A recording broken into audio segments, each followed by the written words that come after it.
UDF government അധികാരത്തിൽ വന്നു. നീണ്ട 10 വർഷത്തെ പിണറായി ഭരണത്തിൻ്റെ ദുർഭരണത്തിൻ്റെ പ്രയാസം അനുഭവിച്ചവർ ഒരു തെരഞ്ഞെടുപ്പ് വന്നപ്പോൾ അവരുടെ ഉള്ളിലുണ്ടായിരുന്ന പ്രതിഷേധം ശക്തമായി രേഖപ്പെടുത്തിയത് കാരണം 102 സീറ്റോടുകൂടിയാണ് സതീശൻ UDF ഇവിടെ വിജയം നേടിയത്. എന്നാൽ ഈ വിജയം പൂർണ്ണമായി ആഘോഷിക്കുവാനുള്ള അവസരം KC വേണുഗോപാൽ ഇല്ലാതാക്കുന്നതാണ് പിന്നീട് നമ്മൾ കണ്ടത്. തെരഞ്ഞെടുപ്പ് സമയത്ത് MP-മാർ മത്സരിക്കേണ്ടെന്ന് തീരുമാനമെടുക്കുന്നതിന് നേതൃത്വം നൽകിയ KC തന്നെ മുഖ്യമന്ത്രിയാകുവാൻ എല്ലാ തന്ത്രങ്ങളും മെനയുകയും അതിന് ഹൈക്കമാൻഡിനെ കൂട്ടുപിടിക്കുന്നതുമാണ് പിന്നീട് കാണാൻ സാധിച്ചത്. UDF-നുണ്ടായ ഈ വമ്പിച്ച വിജയത്തിൻ്റെ ആഘോഷം പൂർണ്ണമായി കൊണ്ടാടുവാൻ UDF-കാർക്ക് അവസരം ഇല്ലാതാക്കുന്നതിൽ വലിയ പങ്കാണ് KC വഹിച്ചത്. 11 ദിവസം നീട്ടിക്കൊണ്ടുപോയി അവസാനം ഒരു ഗതിയും പരഗതിയുമില്ലാതെ സതീശനെ മുഖ്യമന്ത്രിയായി പ്രഖ്യാപിക്കേണ്ടി വരികയാണ് ഹൈക്കമാൻഡിന് ചെയ്യേണ്ടി വന്നത്. സതീശൻ്റെ പേരിലാണ്, സതീശനെ മുഖ്യമന്ത്രിയാക്കാനാണ് ജനങ്ങൾ ഇവിടെ വോട്ട് ചെയ്തത്. സതീശനെ മുഖ്യമന്ത്രിയാക്കാതിരുന്നാൽ തെരുവിൽ ഇവിടെ കലാപമുണ്ടാകും എന്ന് ഹൈക്കമാൻഡ് തിരിച്ചറിഞ്ഞതിൻ്റെ ഫലമായിരുന്നു ആ തീരുമാനം. തെരഞ്ഞെടുപ്പ് പ്രചരണ സമയത്ത് കോൺഗ്രസ് നേതാക്കൾക്കെതിരെ ശക്തമായ പ്രചരണം നടത്തിയിരുന്നതിൽ മുന്നിട്ട് നിന്നിരുന്നവരിൽ 2 പ്രധാനികൾ, ഒന്ന് വെള്ളാപ്പള്ളി നടേശനും ഒന്ന് പെരുന്ന സുകുമാരൻ നായരുമായിരുന്നു. അവർക്ക് സതീശൻ മുഖ്യമന്ത്രി ആകുന്നതിനോട് സുകുമാരൻ നായർക്ക് തീരെ ഇഷ്ടമല്ല. സുകുമാരൻ നായരുടെ പട്ടികയിൽ പെട്ട ആളല്ല സതീശൻ എന്നതാണ് അദ്ദേഹത്തിൻ്റെ കാരണം. വെള്ളാപ്പള്ളിയെ സംബന്ധിച്ചിടത്തോളം സതീശനെ കണ്ടെടുത്താൽ കണ്ടുകൂടാത്ത ആളുമായിരുന്നു. സതീശനെ തോൽപ്പിക്കുവാൻ വേണ്ടി തന്നെയായിരുന്നു വെള്ളാപ്പള്ളിയും മകനുമൊക്കെ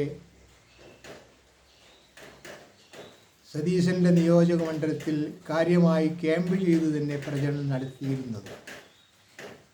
വാസ്തവത്തിൽ സുകുമാരൻ നായർക്കോ വെള്ളാപ്പള്ളി നായർക്കോ കാന്തപുരം ഉസ്താദിനോ ഒന്നും അവരുടെ തന്നെ അനുയായികളിൽ ഒരു തരത്തിലുള്ള സ്വാധീനവും രാഷ്ട്രീയ കാര്യങ്ങളിൽ ഇല്ല എന്ന് പലവട്ടം ഇവിടെ തെളിയിച്ചു കഴിഞ്ഞതാണെങ്കിലും ഇപ്പോഴും പല രാഷ്ട്രീയ നേതാക്കന്മാരും തിരഞ്ഞെടുപ്പെടുക്കുമ്പോൾ ഇവരെ സന്ദർശിക്കുകയും അവരുടെ ആശീർവാദം ഏറ്റുവാങ്ങുകയും ചെയ്യുന്നതാണ് നമ്മൾ കണ്ടുകൊണ്ടിരിക്കുന്നത്.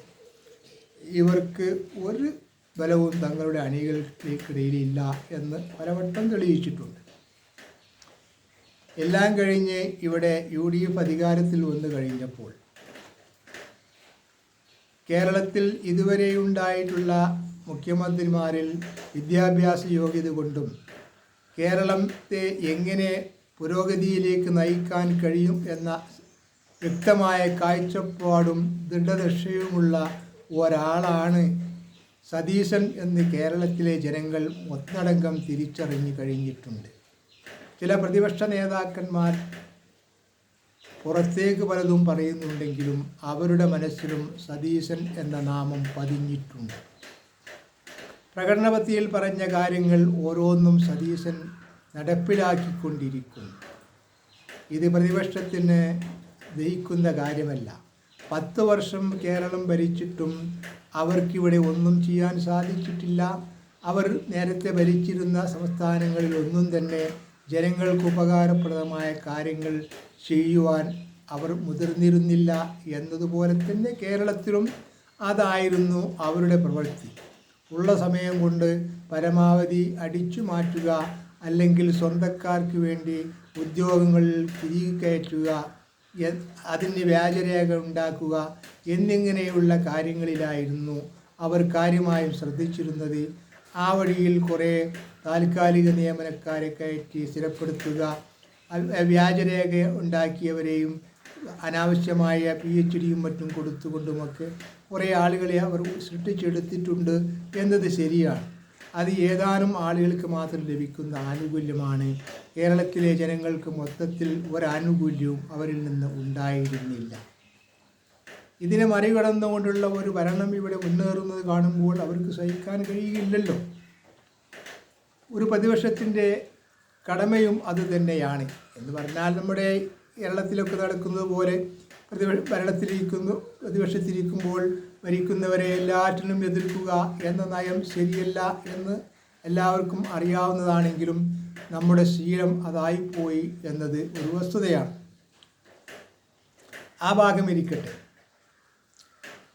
ഇവിടെ ഇപ്പോൾ ഭരണം ലഭിച്ചിരിക്കുന്നത് 102 സീറ്റോടുകൂടെ MLA-മാരെ തിരഞ്ഞെടുത്തിരിക്കുന്നത് 5 വർഷത്തേക്കാണ്. ഈ മന്ത്രിസഭ കാലാവധി പൂർത്തിയാക്കുകയാണെങ്കിൽ 5 വർഷത്തേക്ക് ഇവരുടെ MLA സ്ഥാനത്തിനോ ഒരു കുഴപ്പവും സംഭവിക്കാൻ പോകുന്നില്ല.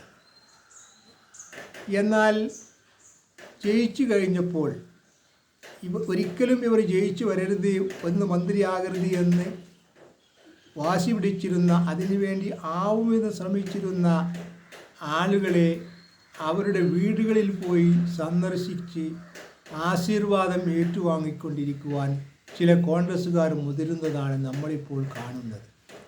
നേരത്തെ പിണറായി വിജയൻ വെള്ളാപ്പള്ളി നടേശനെ തൻ്റെ ഔദ്യോഗിക വാഹനത്തിൽ കയറ്റി കൊണ്ടു നടന്നു എന്ന വിമർശനം അതുമാത്രം പറഞ്ഞുകൊണ്ട് നടന്നിരുന്നവരായിരുന്നു UDF-കാർ.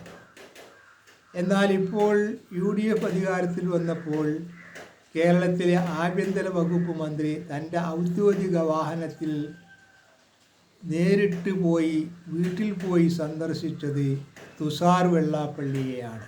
തുഷാർ വെള്ളാപ്പള്ളിയാകട്ടെ NDA-യുടെ കേരളത്തിലെ കൺവീനറുമാണ്.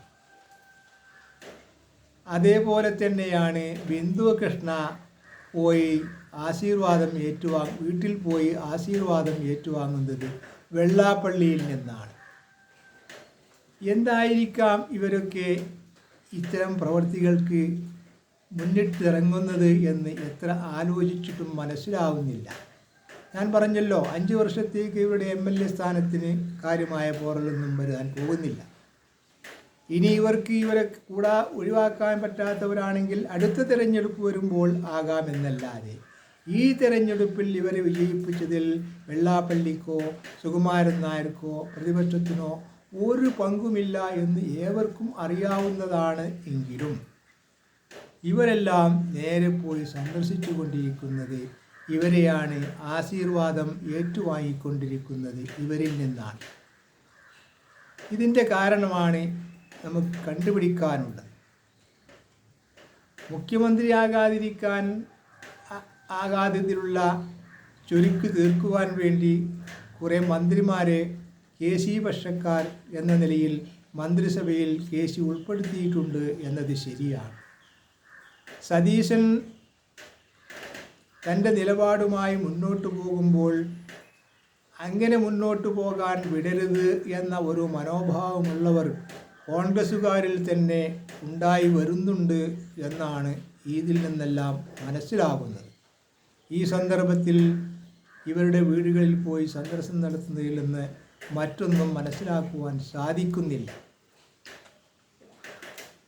അതേപോലെ തന്നെ കേരളത്തിലെ മുസ്ലിങ്ങളുടെ പേരിൽ തട്ടാൽ കുരുക്കാത്ത ഒരു നുണ പ്രചരിപ്പിച്ച് ഇവിടെ ലവ് ജിഹാദ് ഉണ്ട് എന്ന് പ്രചരിപ്പിച്ച ആൾ പാംപ്ലാനിയാണ്.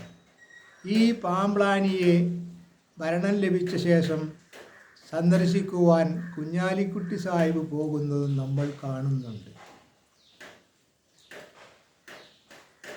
പാംപ്ലാനി ഈ വിവരം പറഞ്ഞിരുന്നത് അന്ന് ഇടതുപക്ഷ ഗവൺമെൻറ് പിണറായി ഒരു മന്ത്രിയെ തന്നെ പറഞ്ഞയച്ച് പാംപ്ലാനിക്ക് അഭിനന്ദനം അർപ്പിക്കുന്നത് നമ്മൾ കണ്ടതാണ്.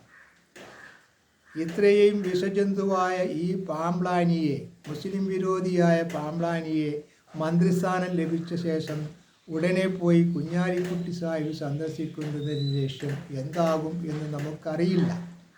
ഇത്തരം പാമ്പ്ലാനിമാരുടെ അരികിലേക്ക് മുസ്ലിം ലീഗ് നേതാക്കന്മാരൊക്കെ ചെല്ലുമ്പോൾ, അവരുടെ അരമനയിൽ എത്തുമ്പോൾ അവരോടൊരു തരം പുച്ഛ മനോഭാവമാണ് ഇവർക്കൊക്കെ ഉണ്ടാവുക എന്ന് തിരിച്ചറിയുവാനുള്ള വിവേകമെങ്കിലും മുസ്ലിം ലീഗ് നേതാക്കന്മാർ കാണിക്കേണ്ടതുണ്ട് എന്നാണ് ഈ അവസരത്തിൽ പറയുവാനുള്ളത്. മന്ത്രിസഭ വന്നു, അതതിൻ്റെ തീരുമാനങ്ങളും നയപരിപാടികളുമായി മുന്നോട്ട് പോയിക്കൊണ്ടിരിക്കുന്നതിനിടയിൽ മന്ത്രിസഭയ്ക്ക് തന്നെ ക്ഷീണമുണ്ടാക്കുന്ന വിധത്തിലുള്ള ഇത്തരം പ്രവർത്തികൾ നടത്തുന്നതുകൊണ്ട് കോൺഗ്രസ് നേതാക്കന്മാർ എന്ത് നേട്ടമാണ് ഉണ്ടാകാൻ പോകുന്നത് എന്ന് എത്ര ആലോചിച്ചിട്ടും മനസ്സിലാകുന്നില്ല. കേരളത്തിൽ ഇപ്പോൾ 3 സീറ്റുമായി BJP കളത്തിലുണ്ട് എന്ന കാര്യം കോൺഗ്രസ്സുകാർ വിസ്മരിക്കാതിരിക്കുന്നത് നല്ലതാണ്. BJP 1 സീറ്റും നേടുകയില്ല എന്നായിരുന്നല്ലോ LDFകാരും UDFകാരും നിരന്തരമായി പറഞ്ഞുകൊണ്ടിരുന്നത്. എന്നാൽ BJPക്ക് 4 സീറ്റെങ്കിലും ഉണ്ടാക്കി കൊടുക്കണം എന്ന് ഉള്ളുകൊണ്ട് ആഗ്രഹിച്ചവരായിരുന്നു CPMകാർ എന്ന് നമുക്ക് മനസ്സിലാവുന്ന കാര്യമാണ്. BJP നേടിയ 3 സീറ്റും LDFകാർ കൊണ്ടു നടന്നിരുന്ന സീറ്റാണ് എന്നും നമ്മൾ കാണുന്നുണ്ട്. എങ്ങനെയായാലും ഇത്തരം നെറികെട്ട പ്രവർത്തികൾ ഒരു മന്ത്രിസഭയുടെ തുടക്കത്തിൽ തന്നെ കോൺഗ്രസ്സുകാരിൽ നിന്ന് ഉണ്ടാവാൻ പാടില്ലാത്തതാണ് എന്ന് തന്നെയാണ് ഇത്തരം പ്രവർത്തികൾ നീചമായ ഒരു പ്രവൃത്തിയായി കോൺഗ്രസിന് വോട്ട് ചെയ്തവർക്ക് കാണാൻ സാധിക്കുകയുള്ളൂ എന്ന് പറയാതിരിക്കാൻ നിവൃത്തിയില്ല.